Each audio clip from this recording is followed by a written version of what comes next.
दोस्तों, wild life की दुनिया में हलचल मची हुई है। कुछ दिन पहले ही मध्य प्रदेश के कूनो नेशनल पार्क से एक चीता आ पहुंचा राजस्थान के रणथंभौर टाइगर रिजर्व में। इसको लेकर बहुत ज्यादा उत्सुकता है लोगों में। अपने आप में ये पहली बार ऐसा हुआ है। क्या किसी ने सोचा होगा कि 500 किलोमीटर का सफर तय करके ये चीता यहां पहुंचेगा? और तो और रणथंभौर वन विभाग भी इसको लेकर काफी खुश दिख रहा है। लेकिन हमें इस खबर की तह तक जाना होगा, देखना होगा कि ये एक अच्छी डेवलपमेंट है या फिर खतरा है इस चीते के लिए, क्योंकि इस खबर के पीछे बहुत ज्यादा आयाम छुपे हुए हैं। और आज के इस नेचर न्यूज में हम इसी चीज को डिस्कस करेंगे। सबसे पहली बात तो ये कि चीता यहां पहुंचा कैसे। मैं आपको बता दूं, ये जो चीता है इसका नाम है KP2 और इसकी पैदाइश भारत की हुई है। भारत का ही चीता है ये। इसकी माँ आशा है, वो अफ्रीका से आई थी कुछ साल पहले। तो ये एक आप कह सकते हैं भारतीय चीता है। अब इतना लंबा सफर इस चीते ने क्यों तय किया? क्या इसकी मजबूरी रही? ये एक बड़ा सवाल है। और उससे भी बड़ा सवाल ये है कि इसका जो कंपटीशन होगा ना इस चीता का रणथंभौर में, वहां इसका बाघ के साथ होगा, जो सबसे ज्यादा एपेक्स प्रेडेटर, सबसे बड़ा एपेक्स प्रेडेटर रणथंभौर का है। और फिर साथ में होगा तेंदुए के साथ भी, लेपर्ड के साथ। तो ये जो एक त्रिकोण बना है रणथंभौर में, ये इस चीते के लिए कितना खतरनाक साबित हो सकता है, इसके बारे में अभी किसी को कुछ नहीं पता। मैं तो उम्मीद करता हूं कि भाई ये चीता है यहां पर सलामत रहेगा। अब आप ये देखिए, इस डेवलपमेंट के कुछ और भी पहलू हैं। और जो मुझे दिख रहा है वो ये कि इस चीता KP2 ने रणथंभौर की टेरेन को, वहां की भौगोलिक स्थितियों को बिल्कुल अपने अनुकूल माना है। और वो है भी। देखिए, रणथंभौर में झीलें भी हैं, घास के मैदान भी हैं, लेकिन वहां पे खुले मैदान बहुत हैं। और चीता जो है दुनिया का सबसे फास्टेस्ट मूविंग एनिमल है, सबसे तेज भागने वाला जानवर है।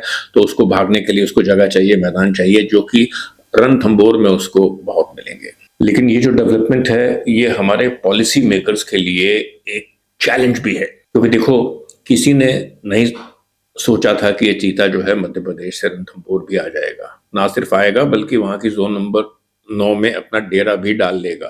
देखो, यही वजह थी जब कुछ साल पहले केंद्र सरकार ने प्रोजेक्ट चीता शुरू किया तो मध्य प्रदेश की कूनो जगह को चुना गया। उसके बाद दायरा बढ़ाया गया। मध्य प्रदेश का ही गांधी सागर रिजर्व है, वहां पे भी चुना गया कि भाई वहां पे भी कुछ चीतों को रखा जाएगा। लेकिन उस समय भी राजस्थान की तरफ किसी का ध्यान नहीं गया। बल्कि आप ये देखिए कि राजस्थान, रणथंभौर और कूनो की जो टोपोग्राफी है वो काफी हद तक मिलती है। वहां की वेजिटेशन करीब करीब एक जैसी है, खुले मैदान हैं। चीता को और क्या चाहिए? उसके लिए तो दोनों ही जगहें अनुकूल हैं। लेकिन अब कुछ सवाल भी खड़े होते हैं। पहली बात तो ये है कि हमारे पॉलिसी मेकर्स ने, उन लोगों ने जिन्होंने प्रोजेक्ट चीता को बनाया, उनको बिल्कुल भी गुमान नहीं था कि ऐसा हो जाएगा कि KP2 अपना घर छोड़कर 500 किलोमीटर दूर आ जाएगा। इससे क्या साबित होता है? इससे ये साबित होता है दोस्तों कि प्रकृति के बारे में, वाइल्ड लाइफ के बारे में हम अभी बहुत ज्यादा नहीं जानते। जैसे एक अंग्रेजी में एक फ्रेज है ना, a map is not the territory. हम प्लान तो बना लेते हैं, लेकिन पानी की तरह वाइल्ड लाइफ भी अपना रास्ता खुद ढूंढ लेती है, जैसे कि इस KP2 ने ढूंढा है। ये वाइल्ड लाइफ का एक अपना डायनामिक्स है, नेचर का एक अपना डायनामिक्स है, उसकी एक अपनी प्ले है। ये जो है, अब हमको ये देखना होगा कि इसके बाद क्या होता है। क्या ये एक एक्सेप्शन है या और भी चीते इस चीज को फॉलो करेंगे? अच्छा, एक चीज और जो समझ में आ रही है, जो कि मुझे लगता है बहुत अच्छी बात है, कि किसी किस्म का एक वाइल्ड लाइफ कॉरिडोर है कूनो और रणथंभौर के बीच में, जिसमें से होते हुए ये चीता आया है, उसका सफर किया है। तो ये दोस्तों एक अच्छी खबर है। इसका मतलब ये है कि वाइल्ड लाइफ के मूवमेंट के लिए ये जो कॉरिडोर्स हैं हमारे देश में अभी भी हैं। अब जो दूसरी बात, देखिए, जब प्रोजेक्ट चीता लॉन्च हुआ था तो कुछ लोगों ने उसका स्वागत किया था, मैं भी उनमें से एक था। लेकिन बहुत से ऐसे लोग थे, so called experts, so called coffee table book writers, जिनको कुछ पता नहीं था जमीनी हकीकत के बारे में, सिर्फ उनकी एक बनी बनाई ओपिनियंस थी, जिन लोगों ने इसकी खिलाफत करी। लेकिन अब ये देखिए, जब प्रोजेक्ट चीता लॉन्च हुआ तो जैसा कि जाहिर है कुछ चीतों की मौत भी हुई, कुछ बच्चों की मौत भी हुई। और मैंने कितने ही टीवी प्रोग्राम्स में, कितने आर्टिकल में ये बोला था कि भाई ये तो एक लॉ ऑफ नेचर है। चीतों के बच्चों का जो सर्वाइवल रेट है जंगल में वो 15 से 20% तक ही होता है, यानी कि 10 में से 8 चीता के जो बच्चे हैं वो खत्म हो जाते हैं, सिर्फ एक या दो ही बचते हैं। लेकिन ये देखिए कि जितने चीते हम लाए थे अफ्रीका से, आज उससे कहीं ज्यादा हैं। मैं फिगर्स में नहीं जाना चाहता, आप खुद इंटरनेट पे सर्च करके देख सकते हैं। तो ये जो प्रोजेक्ट चीता है ये काफी हद तक सफल रहा है। और मेरा शुरू से ही दोस्तों एक आर्गुमेंट था कि आप जब एक स्पीशीज को ट्रांसलोकेट करते हैं ना, तो ये बहुत बड़ी बात है। ये कोई एक छोटी सी एक फूल का पौधा लगाने वाली बात नहीं है, बल्कि ये एक बहुत बड़ा वृक्ष जो है उसको आपने लगाया है और आपको इंतजार करना होगा। आपको सालों तक नहीं, कई बार हो सकता है दशकों तक इंतजार करना पड़े। ये मत भूलिए कि 70 के दशक में जब भारत में प्रोजेक्ट टाइगर लॉन्च हुआ था, तो उस वक्त टाइगर जो थे बिल्कुल एक्सटिंक्शन के कगार पर थे। और तो और सन 98 तक या सन 2008 तक भी उनकी स्थिति काफी डामाडोल रही थी। कभी वो उनकी संख्या ऊपर हो जाती, कभी नीचे हो जाता।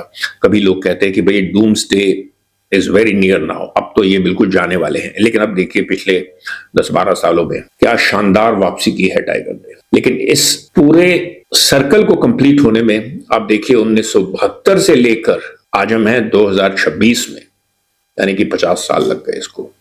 और ये चीता का जो ऑपरेशन है, प्रोजेक्ट चीता, ये तो 5-7 साल 4 साल पहले शुरू हुआ है। अरे भाई इसको आप वक्त तो दीजिए। तो मेरा अपना ये मानना है कि ये जो जर्नी रही है इस KP2 की, ये बहुत सी चीजों की तरफ इशारा कर रही है। ये इशारा कर रही है कि हमको वाइल्ड लाइफ के डायनामिज्म को, उसकी डायनामिक नेचर को रिस्पेक्ट करना चाहिए, उसका आदर करना चाहिए। वाइल्ड लाइफ अपना रास्ता खुद ढूंढती है। अच्छा, मैं आपको बता दूं कि इस प्रोग्राम में जो आप चीता की फोटोग्राफ देख रहे हैं, उनको उस फोटो को खींचा है रणथंभौर के DFO मानस सिंह ने, तो इस फोटो का क्रेडिट उनको जाता है। अब आप ये देखिए कि जब पहली बार ये चीता दिखा, उसके बाद रणथंभौर वन विभाग की क्या प्रतिक्रिया रही, ये क्या बोलते हैं। Moments like these are rare, unscripted and impossible to plan. They remind us what our forests are truly capable of. Arya, come, experience the magic for yourself. Ranthambore is waiting. चलिए यहां तक तो ठीक है, लेकिन मैं आपको बता दूं कि इस उत्साह के पीछे थोड़ी सावधानी भी है। जो मुझे पता चला है, इस चीता की 24/7 निगरानी कर रहा है रणथंभौर का वन विभाग। अब देखना यह है कि यहाँ पर महफूज रह पाता है, नहीं रह पाता, या इसके साथ कुछ अनहोनी हो जाती है, इन चीजों का हमें नहीं पता। अच्छा, एक डेवलपमेंट मैं आपको और बताता हूँ।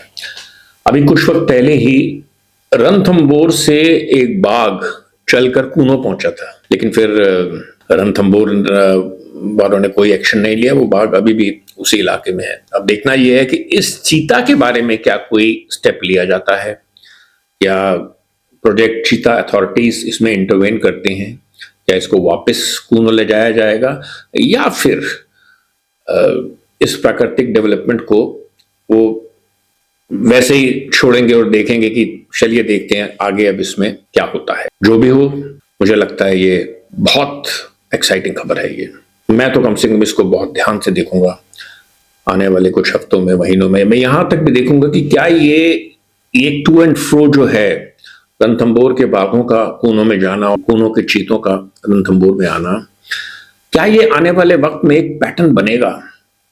और अगर ऐसा बनता है तो मुझे लगता है इस पूरे इलाके का जो एक वाइल्ड लाइफ का जो एक डायनामिज्म है ना, चेंज हो जाएगा। ये हमको मजबूर करेगा वाइल्ड लाइफ मैनेजमेंट में दूसरे चैप्टर्स को ऐड करने के लिए। ये हमें मजबूर करेगा कि हम जो है ना अपने कुछ बने बनाए पुराने रूढ़िवादी विचारों को ही आगे नहीं रख सकते। हमको वक्त के साथ आगे बढ़ना पड़ेगा, हमें देखना पड़ेगा कि वाइल्ड लाइफ हमसे क्या कह रही है, हमें उस चीज को सुनना पड़ेगा, ना कि अपनी प्री कंसीव्ड नोशंस को।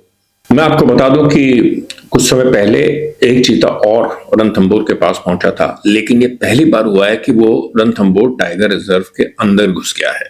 अभी वो पहुंचा है रणथंभौर की जोन नंबर 9 में। अब हमको देखना यह है कि क्या ये दूसरी जोन की तरफ भी बढ़ता है, क्या ये रणथंभौर को मान लेता है अपना नया घर, या फिर अभी वो ट्रांजिट में ही है, अपने आप ही चला जाएगा कुछ वक्त के बाद। ये वो सवाल हैं जिनके जवाब अभी ना तो मेरे पास हैं और ना ही विशेषज्ञों के पास। दोस्तों, ये था आज का टाइगर्स एंड बियॉन्ड का एपिसोड। मुझे बताइए आपको कैसा लगा। आपके कुछ प्रश्न हो, आपके कुछ सुझाव हो, आप मुझसे पूछ सकते हैं। और अगर आपको मेरा चैनल पसंद आ रहा है तो मैं चाहूंगा कि आप इसको सब्सक्राइब भी कीजिए। तो चलिए, मिलता हूं आपसे जल्दी ही एक नए एपिसोड के साथ।